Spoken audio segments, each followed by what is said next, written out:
Praise the Lord. கர்த்தருடைய பரிசுத்த நாமத்துக்கு மகிமை உண்டாவதாக. கிறிஸ்துவுக்குள் பிரியமானவர்களே, இன்றைய உலக சூழ்நிலையில் எங்கு பார்த்தாலும் பொருளாதார நெருக்கடிகள், வேலை வாய்ப்பின்மை, தொழில் பாதிப்புகள் மற்றும் பல்வேறு தேவைகள் நிலவி வருகின்றன. வேதாகமத்தில் பஞ்சம் என்று சொல்லப்படும் நெருக்கடியான சூழ்நிலைகள் நம் வாழ்விலும் வரக்கூடும். ஆனால் வேதாகமம் நமக்கு என்ன கற்பிக்கிறது என்று தெரியுமா? உலகமே பஞ்சத்தில் வாடினாலும் தேவனுடைய பிள்ளைகளுக்கு பஞ்சம் வராது. ஆமென். இன்றைய வேத தியானத்திற்காக எடுத்துக்கொண்ட வேத வசனம் ஆதியாகமம் 26 அதிகாரம் 3 இந்த தேசத்திலே வாசம் பண்ணு, நான் உன்னோடு கூட இருந்து உன்னை ஆசீர்வதிப்பேன். நான் உனக்கும் உன் சந்ததிக்கும் இந்த தேசங்கள் யாவையும் தந்து உன் தகப்பனாகிய ஆபிரகாமுக்கு நான் இட்ட ஆணையை நிறைவேற்றுவேன். ஆமென். ஹல்லேலூயா. ஆதியாகமம் 26 அதிகாரத்தில் தேசத்தில் பஞ்சம் வந்த போது ஈசாக்கு எதிர்கொண்ட சூழ்நிலைகளையும் தேவன் அவனை எவ்வாறு ஆசீர்வதித்தார் என்பதையும் குறித்து தியானிப்போம். ஹல்லேலூயா.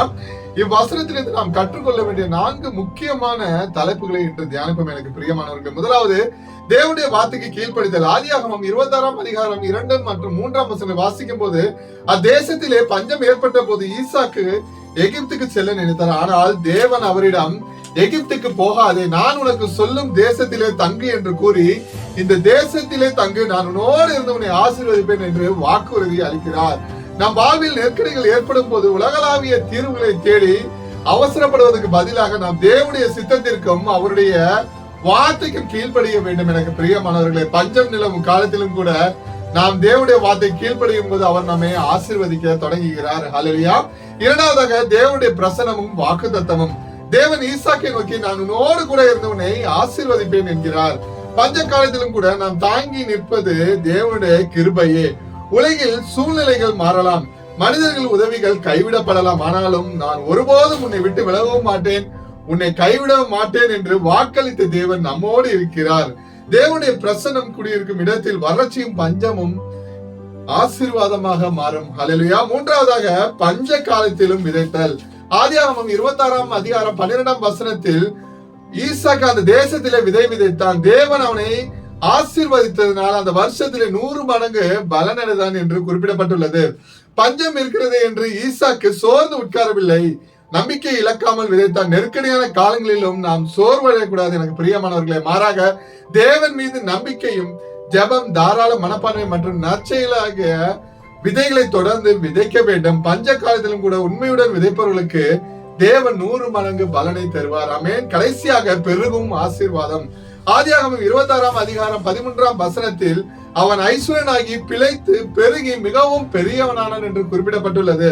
அவரை சுற்றி இந்த மக்கள் பஞ்சத்தால் பாதிக்கப்பட்டிருந்த வேளையில் தேவனுக்கு கீழ்ப்படிந்த ஈசாக்கு அந்த தேசத்திலே மிக பெரிய மனிதனாக திகழ்ந்தார். தேவன் அருளும் ஆசீர்வாதம் நமது தேவைகளை நிறைவு செய்வதோடு மட்டுமல்லாமல் நம்மை பலுகி பெருக செய்து மற்றவர்களுக்கும் ஆசீர்வாதமாக திகழ செய்கிறது. ஆமென்.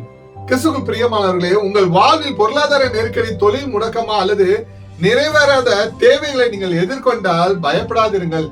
ஈசாக்கின் தேவன் இன்றைக்கும் ஜீவிக்கிறார். ஆமென். சூழ்நிலைகளை பார்த்து பயப்படாதிருங்கள். தேவனுடைய வாக்குத்தத்தத்தை பாருங்கள். எகிப்து என்னும் உலக வழிகளை தேடாதிருங்கள். தேவனுடைய சித்தத்தில் நிலைத்திருங்கள்.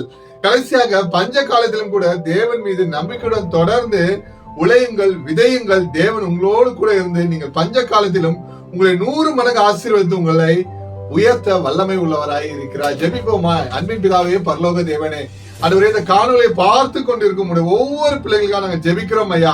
அவர்கள் வாழ்க்கையில் இருக்கிற வறுமை, கடன் சுமை மற்றும் பொருளாதார நெருக்கடிகள் ஆகியவற்றை நீக்கலும் ஐயா.